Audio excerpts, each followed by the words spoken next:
Hello, I'm Janet Morano, the Executive Director of Priests for Life. Welcome to Just Ask Janet.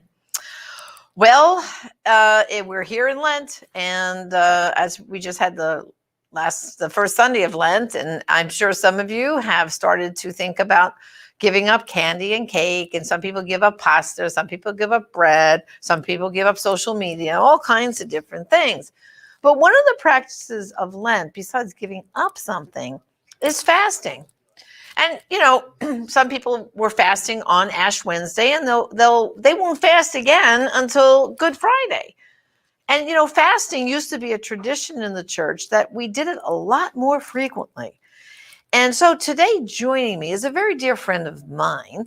His name is Dr. Joel Brind. He's a professor emeritus for Baruch College, and he's got an amazing background, which we're going to talk about.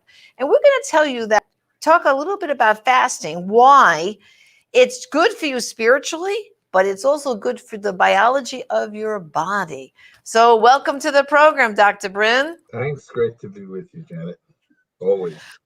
All right. Well, first, give our viewers a little bit of your background.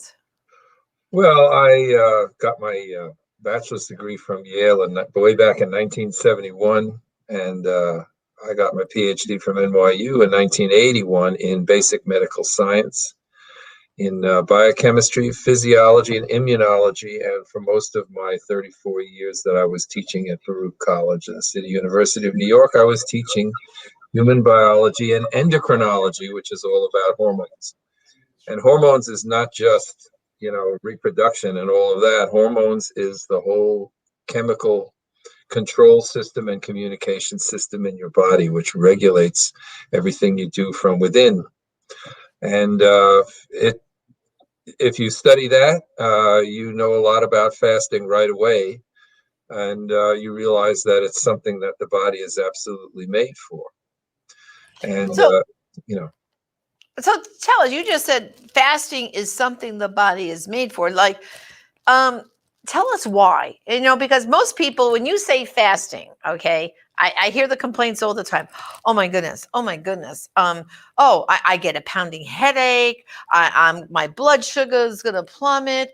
I have to have, right. What they say with the church, have a little small snack and just one big meal. That's not fasting. So tell us why biologically fasting is okay for us. Well, it's more than okay. It's really a matter of considering human physiology. We have to remember, as I have reminded my students on many occasions, that we might think that we're born, in a room that's got right next to a room with a refrigerator and a pantry and Yeah. and all of that. But in fact, we're really all physiologically cavemen and cavewomen. And the body is designed to wake up in the morning, and the first thing you're going to need to do is find something to eat. It's not just by going to your pantry or your refrigerator, but in fact going out and earning your keep. Doing whatever you need to do to be able to support your body, and that means your body is made to go out and expend energy first thing. So the idea that you should get up and first thing is you should have a hearty breakfast is simply not in tune with your body, because in terms of, I remember I remember growing up so many years, and in my adult life also hearing this phrase, breakfast is the most important meal of the day, right? How many times have you heard that? Breakfast is the most important meal of the day. Yeah, the breakfast, the cereal, the one cereal, Dr. Brind, the cereal of champions, right? You have to be a champion to have that bowl of cereal in the morning. Right. So all of that, but the idea that breakfast is the most important meal of the day was actually an advertising slogan concocted by the Armour Meatpacking Company back in the 1920s, because they wanted to sell more bacon. And so they concocted this public relations slogan, breakfast is the most important meal of the day, and it ended up surviving in the culture as so many things do, even though it's not true. Now, of course, we're hearing a lot more of it. Wear a mask, don't wear a mask. You name it. It's all part of the same tradition of biological misinformation, if you will, not the best of our traditions. But in any case, what happens is about an hour before you wake up in the morning, that is anyone. Your brain tells your pituitary gland, tells your adrenal gland to tell your liver to make you breakfast. And so your liver does that by gathering together proteins from all over the body with the help of another hormone, your cortisol, the hormone from the adrenal gland, tells the liver to get into action and convert all of these amino acids and fats into sugar and into ketone bodies, another fuel that can be made from fat. That's the advantage of the keto diet, which we could talk about also if you like.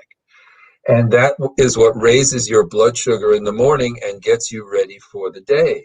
So how many times have we heard about the story of someone, some middle-aged suburban man gets up, has a nice hearty breakfast up there in the, after a nightfall of snow, has that nice bacon and eggs and coffee and goes outside, starts shoveling the snow and drops dead of a heart attack. Right. Because he's telling his heart now to pump blood through all that mileage of muscles right after he's told it to send all the blood to his digestive system to try and digest and absorb all the food he's just eaten. So your body is made to do that. It's made to start the day with this activity that is fueled by the blood sugar that your body has made for you. And it happens, as I said, about an hour before you get up. So for most people, that daily peak in what's called adrenal activity, cortisol activity, happens at about 6 or 7 in the morning, about an hour before you wake up. If you go on the night shift, it takes a couple of weeks, but then your body shifts over to the nighttime, about an hour before you get up. Whenever you habitually get up, this is what happens. So in fact, your body is made to do a fast from about roughly 8 p.m., let's say, whenever you're finished eating, till about noon the next day. You have yourself a 14-hour fast every day. So now, of course, it's a big fad. Oh, intermittent fasting, like it's a brand new discovery. That's what I'm doing. But That's what this I'm is doing, Dr. exactly, Brind. yes, this is exactly right. And I do it too. But it took me how many years of even teaching endocrinology before I even realized it, because we get into these habitual manners, these Right. habitual ways of thinking, even in a very specialized context, and we don't realize, how come I, didn't think of that? And that's a lot of what science Right. is really just noticing things that other people overlook. I kind of made a Okay. career of that, so. Okay. So now your body, I mean, I have a few more questions, but I've been doing the intermittent fasting for, oh my gosh, over 6 months now. And I have to say, I was surprised that I feel more energetic. I'm not starving by the time I get to 12 o'clock. In fact, most days I don't eat lunch till 1. And sometimes on a Saturday, if I'm very busy kind of doing gardening and doing stuff around the house, sometimes I won't look to eat till about 2:30 or 3 o'clock in the afternoon from the night before. And I do what you Right. say. I try to stop eating by 8 p.m. Once in a while, if I have company over and it goes into 9, then I say, that's it. And I never, ever thought I could do it. But I guess the question I get, and we're not doctors, first of all, so we're not claiming to give medical advice here, first of all and foremost, but I'm just kind to show people that why aren't we during Lent trying to push the envelope a little bit more and incorporate fasting into our Lenten practice right now? Because, technically, Dr. Brind, when you get to like Good Friday, we're really supposed to fast all day long. And in fact, years ago in the Catholic Church, there used to be a tradition, and you probably would like to hear this one, that from Holy Thursday night, after you have that beautiful Mass and go to visit some churches who have adoration, you're supposed to fast from the Holy Thursday night until after the Easter Vigil on Saturday evening. So that means from Thursday night, say at about 10 p.m., until probably close to 10 p.m. on Saturday night, you don't eat at all. You just drink some liquid like, water or something like that. What do you think about that? Well, our Lord Jesus Christ was pretty big on prayer and fasting. That was all Yeah, part of the Jewish tradition, of course. right. In fact, remember there was, I forget where, he talks about about driving out demons in some particularly badly possessed individual, and they came to his disciples, and the family of this man who was possessed, and said, we can't drive this demon out. What, And first he said, well, your faith is not strong enough, and then he says, but it is true that this kind of demon takes a lot of prayer and fasting. And he would go off on, to a desert place apart and be in prayer and fasting. And the temptation before he started his ministry was all in the desert, and it was full of prayer and fasting. And so you may wonder about it. Now, I'm not a theologian, and I'm not a priest either. So why am I talking about that? Well, again, relating that to normal physiology, there is something that changes in your physiology when your fast becomes prolonged, and that has to do with the keto diet, in the sense that the whole point of the keto diet is that you don't eat carbohydrates, because although your body needs to run on carbohydrates for fuel to some extent, you don't need to eat any. So in other words, if you don't eat any carbohydrates, then what's going to happen is, in order to get the little bit of carbohydrate that your body needs to run on, it forces your body to make carbohydrates from protein and fat. And it can't make much in the way of carbohydrates from fat. So what is all this keto and fat burning stuff? Well, that's because from fat, it makes another fuel called ketone bodies. Ketone bodies is a water-soluble product of fat, which your body can run on, but not every organ can run on it completely. Your muscles can run on ketone bodies to some extent. Most organs can, your heart can, for example.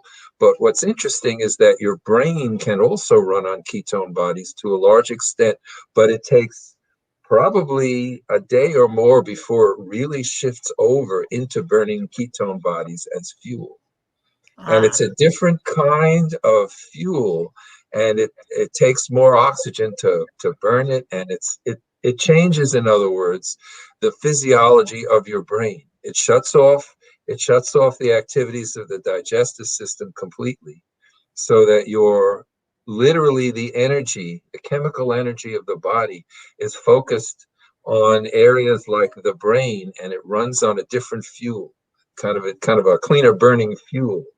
Wow. And so it changes the physiology. Now, what that actually has to do with prayer and driving out demons and all of that, that would be pure speculation on my part. But to the extent that the physiology supports, of course, everything we do, spiritually and otherwise, there is a big change, and it's beneficial to do that periodically. So all we can say is that what we do know about the physiology and the endocrinology is it very much supports intermittent fasting basically every day for 14 hours or more, and also periodic fasts of some days in length.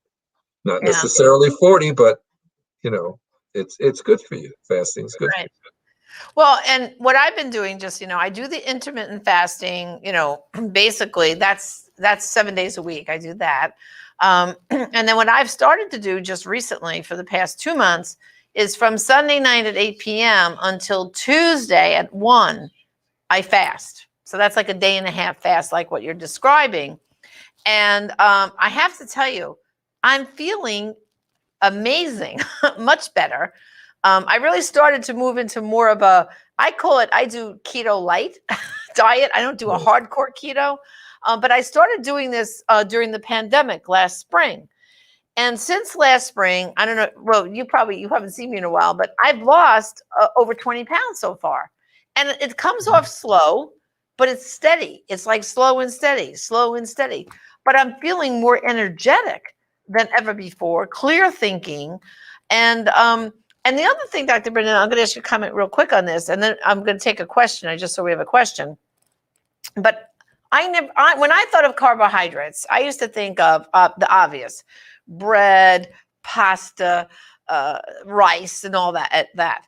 But then, since I started paying attention to keto stuff, I now read all the packages, and you'll be surprised how many carbs are in. Like, we were eating all these healthy bars and oh my gosh, they're loaded with carbohydrates and sugar, some of them. And so what I do now is I shop very carefully. I eat very clean, green, and healthy. And they always say if it grows above the ground, it's thumbs up. And if it's below the ground, it tends to have more carbs, like potatoes and things, you know. But then what I do is on the weekend, I have like pick Saturday or Sunday to be what they call your feast day, where you can kind of have maybe that bowl of pasta once in a while and stuff like that, so you don't go crazy, or a slice of pizza. But then I get right back on my program and go into that day and a half of fast, Monday into Tuesday.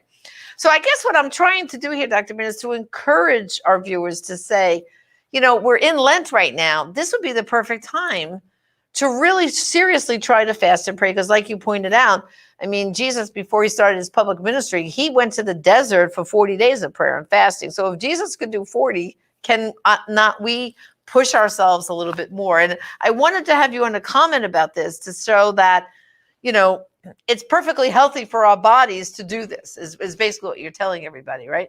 Yes, and this is, you know, we listen to the wise, listen to our Lord, and you know, He's not going to Right. give you any advice that's not good for your body, right? So, So, but this so what modern science does is it gives us the you know the chemical processes that are going on that corroborates this knowledge on the level of right. physiology that modern day All right. understand. Well, we have two quick questions right now. Tina, she's writing, I'm diabetic, can't really fast. Is it okay to simply give up certain things? So what would you say for diet? And now again, this is not medical advice. You've got to check with your doctor.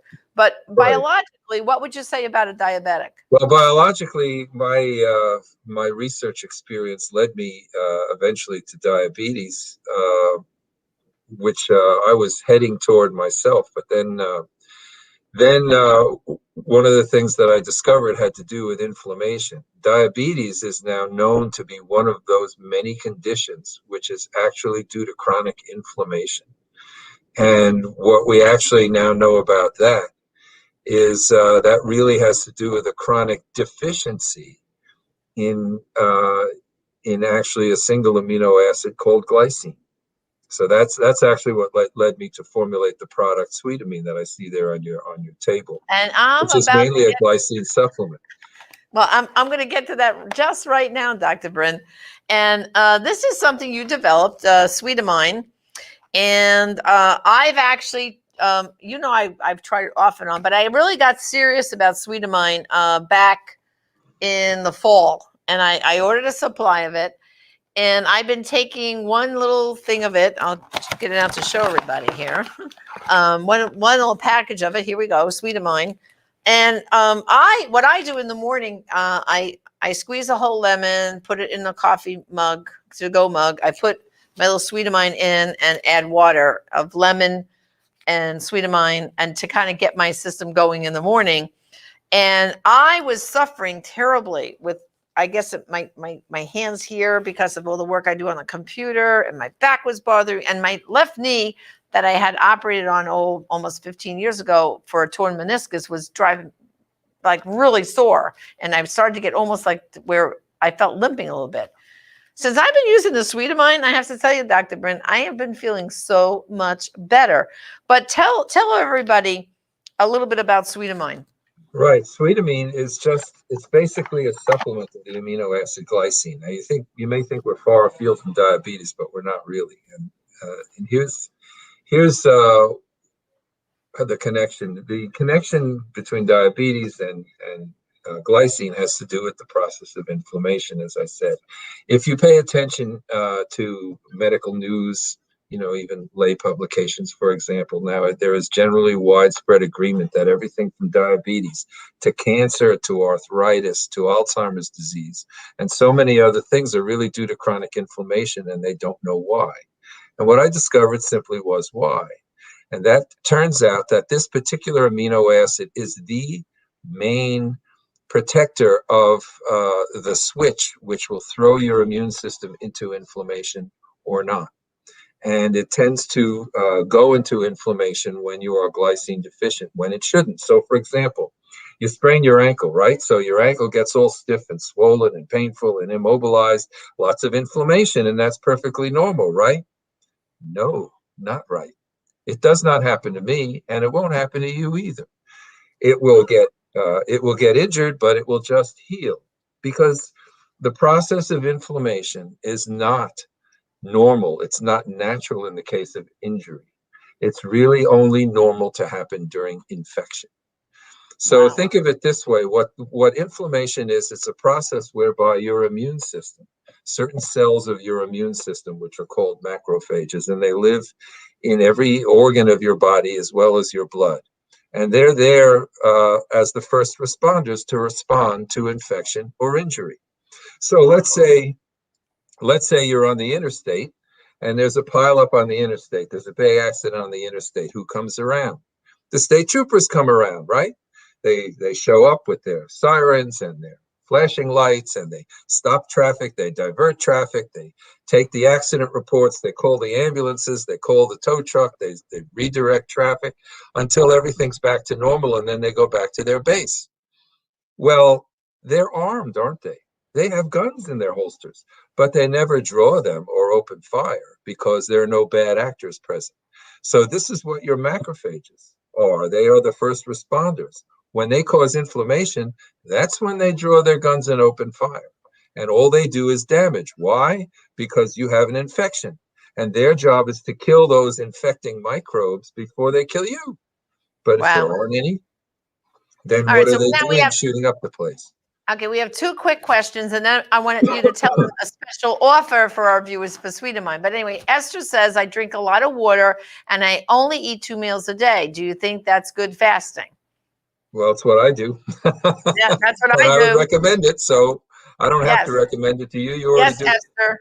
You're on target, Esther. And drinking a lot of water is also I great. found out that the hard way too. My son, who's a cardiologist, diagnosed me with very serious high blood pressure. He put me on a maximum dose of medication, and I said, "Wait a minute, what's going on? How could that be?" He put me on a diuretic so that I could lose water because my blood pressure was out of control. So that drove me to the library, on the computer to try and figure out what was going on. And I realized ultimately that I was just dehydrated. And the high blood pressure was my hormonal system responding to what it perceived as low blood volume. And Right, so, right. that caveman physiology is going to kick in and say, hey, we're out here in the desert. We don't have enough water. We better pump up the pressure here before this guy faints.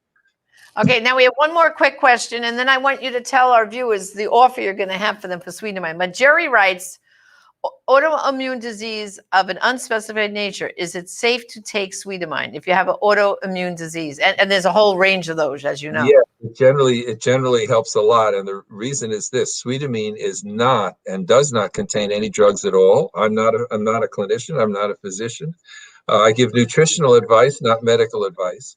But the trouble is that all of these symptoms that we face, all this inflammation, tends to be really deficiency symptoms. So the fact that Sweetamine works for your uh, arthritis or whatever you're having, or diabetes or whatever kind of inflammatory problems you're having, the fact that Sweetamine works means that you were deficient in glycine. And here's why we're all deficient in glycine: is that the proteins in animal products, for example, are not evenly distributed. We always talk about high quality protein. Oh yes, meat, fish, and poultry.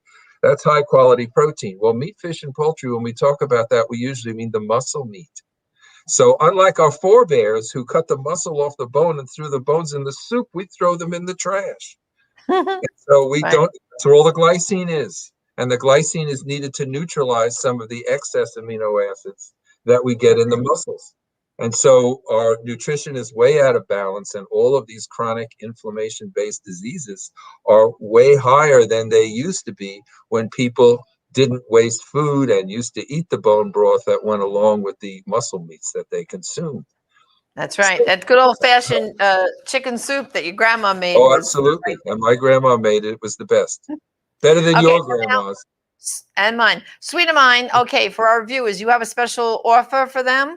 Yes, we have what's called a 12-day challenge to give Sweetamine a try, and it's $14.95, usually plus shipping. But If you go on sweetamine.com and you order the 12-day challenge for $14.95 and you enter the discount code Janet, I'm sure everybody can spell Janet, Janet. It's not case sensitive. Just enter Janet and the shipping will mysteriously disappear and you pay just $14.95. And even at that, if you don't like it for any reason at all, you don't even have to return anything. Just tell us you want your money back. We'll give you your money back. So it's very easy, totally risk-free, and risk-free health-wise too. It's just food. It's not medicine of any kind. It's not going to hurt anybody. And especially with autoimmune kinds of conditions or inflammatory conditions, Right. you usually find that it helps. Well, it says right here on your box, Dr. Brind, it says get the health benefits of 8 grams of glycine. Mix 1 packet of Sweetamine into coffee or tea, hot or cold, smoothies or shakes, hot oatmeal or cold cereal, which we're not going to do because we're not eating breakfast, and any food or beverage you like sweet. It says how it works. The pain and stiffness we usually blame on normal aging. A tough workout or an old injury may actually result from an amino acid imbalance in our diet. Glycine is our body's own regulator of inflammation, and these days we often don't get enough of it. Just 1 packet of Sweetamine per day provides enough glycine to prevent unnecessary inflammation anywhere in the body. Those who are suffering from painful effects of excess inflammation usually begin to feel relief within a matter of days. And I have to say, I have too. So usually it's 2 to 3 days. Yeah. Mm-hmm. So it's sweetamine.com, right? Is the website. Yes, and just one other thing to remember, again, not talking about medical advice, but you may be aware that COVID is a disease which Sweetamine is not going to protect you from getting or prevent you from getting. However, what makes COVID life-threatening, that life-threatening pneumonia, is from the body's immune system's overreaction with inflammation. Right. And this prevents that. It prevents your body from overreacting to the virus, and that makes a lot of difference. So it's very good. And also for recovery from COVID, where many people, they get over it, but they continue to be very weak. They have no energy. Very often, if that happens, you take Sweetamine, and often overnight, you'll find the difference because it's inflammation in the muscle that persists in reaction to the virus. So it will, as I say, it's not going to prevent the disease or anything like that, but it sure can prevent your body's overreacting to it. Okay, and one final quick question, Dr. Brind. They want to know, can we get it in Canada? You can, and there's a surcharge because it's very expensive to ship things to Canada, but you can order it, and you'll see there's a surcharge that appears on the site. But you'll save that shipping. And if you have any question about anything with the product, you just email us the contact page, or to the website contact at, or I forget, whatever it is. Just fill out the contact page, send us an email, and I will answer it. ASAP. Oh, I answer these things personally myself for the most part. See, that's great. Awesome. Well, Dr. Brind, thank you for joining us today. And brothers and sisters, I hope you enjoyed this little bit of advice on amping up our prayer and our fasting during Lent and how to get more healthy as we can do the Lord's work. So this is Janet Marano, the Executive Director of Priests for Life. Thanks for tuning in to Just Ask Janet. God bless.